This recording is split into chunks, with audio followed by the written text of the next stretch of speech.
थी।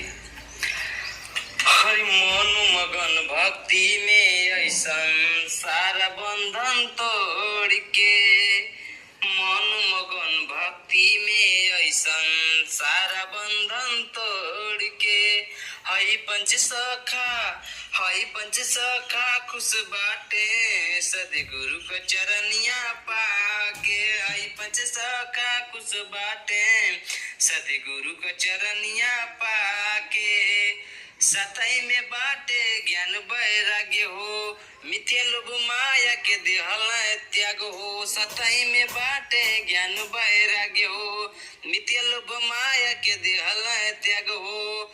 कहे ज्ञान लेला भैया आवा हमार, पंच सखा कहे भैया सुनला पुकार। सत्य भक्ति में शामिल हो जा, आटो अपराधवा छोड़ के। हई पंच सखा खुश बाणे सतगुरु को चरनिया पाके, हई पंच सखा खुश बाणे सतगुरु को चरनिया पाके। अरे एको घर याद में भी आदा, सत्य भक्ति कहला कट जाई बाधा।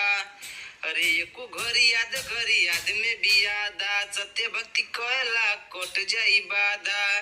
होवे सच्चा सतगुरु के दरबार, नीले लाइन कर सबके प्यार।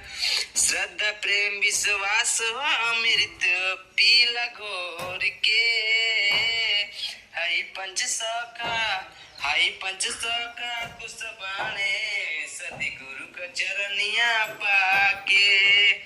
अरे मन मगन भक्ति में ऐसे सारा बंधन तोड़ के, हई पंच